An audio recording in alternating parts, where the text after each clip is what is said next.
Bellingham and I work with Catoosa County Extension, and today we're going to be talking about woolly worm caterpillars on the bug plug. Here's a short video just for you, all about bugs and what they do with Julia. So today we're going to be talking about woolly worm caterpillars. Depending on where you are in the country, you can call this caterpillar by different names. Down here in the south, we typically call it woolly worms, even though they're not worms, they're a caterpillar. Up north, they call them woolly bears. You may have heard about this caterpillar before. There are actually festivals celebrating this caterpillar for its predictions of winter. People claim that these caterpillars can predict how severe winter will be for our area. So these caterpillars, you start noticing them in the fall. So right now, you might be seeing woolly worms around our area. These caterpillars typically consist of two colors, black and rust. So they'll have black segments on their front and back, and then rust segments in the middle.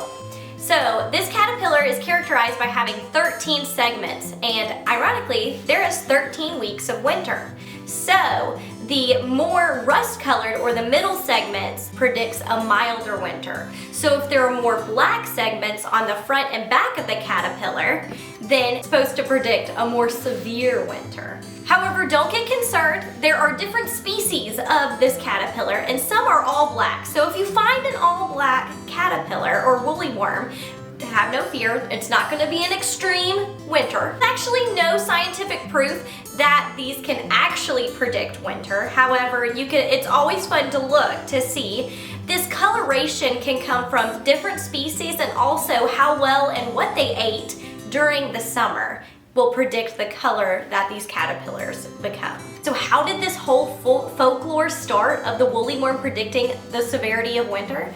Well, in 1948, there was a professor called Dr. Curran, and he did research in Bear Mountain State Park in New York.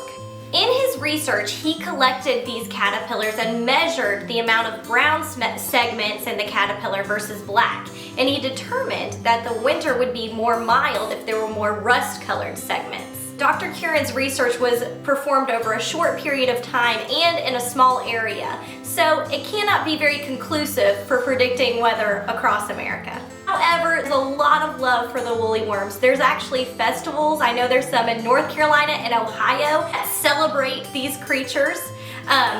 They even have worm races. So if you're in those areas, look for some of those festivals. So the woolly worm or the woolly bear caterpillar is the larva form of the Isabella tiger moth, which is an orangish cream-colored moth with black dots. And so those emerge in the spring, but this caterpillar actually overwinters as a larva. Oftentimes this caterpillar gets confused with the pus caterpillar, which the pus caterpillar is poisonous. However, the woolly bear or woolly worm caterpillar is not poisonous. If you are concerned about identifying a caterpillar, don't touch it.